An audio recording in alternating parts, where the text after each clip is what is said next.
Good morning, Sawubona, Molo. Welcome to Prayer and Fasting and Consecration 2024. The call to holiness. The call to holiness is to set our hope on the grace of God through Jesus, our hope and call. Let's read together in 1 Peter 1:13 to verse 16. Therefore, preparing your minds for action and being sober-minded, set your hope fully on the grace that will be brought to you at the revelation of Jesus Christ. As obedient children, do not be conformed to the passions of your former ignorance, but as He who called you is holy, you also be holy in all your conduct. Since it is written, you shall be holy, for I am holy. The idea of holiness can be daunting. Holiness can best be defined as to be consecrated, to be sanctified, dedicated, set apart, and separated from the world and unto God. As 21st century readers, we're quick to define holy simply as a high standard that God expects us to achieve. His call to holiness involves more than our action. It's our identity.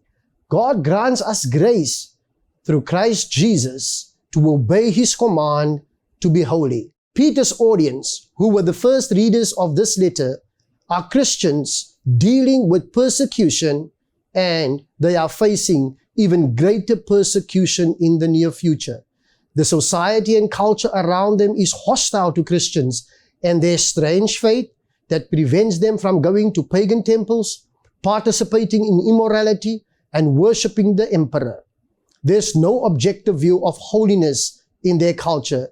They view Christians as dangerous because they don't follow conventional behaviors of the world around them. In fact, unbelievers might even interpret their holiness as wrong and punishable by law. Can you imagine that?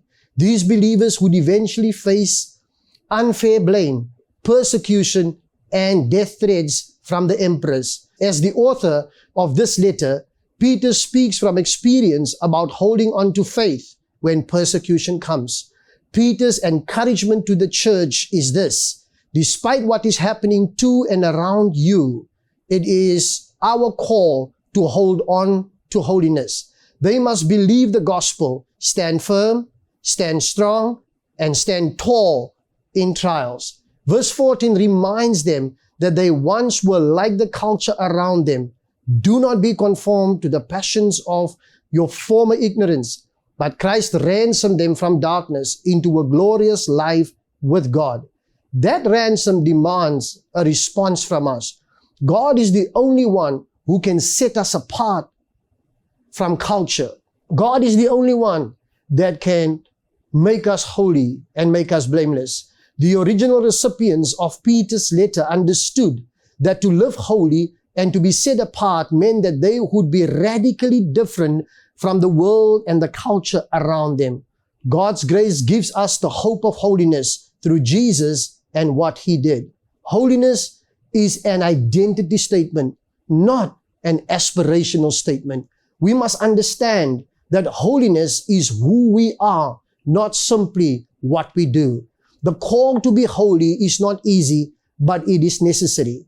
As we'll discover in this week of prayer, fasting, and consecration, God has a greater purpose for our holiness than what impacts our individual lives. We are to believe the gospel and stand firm, stand strong, and stand tall in trials. We are to love the Lord our God with all our heart, with all our soul, and with all our might. Jesus is our ultimate hope to fulfill this call to holiness. It's not just our call to be holy, it's our call of hope.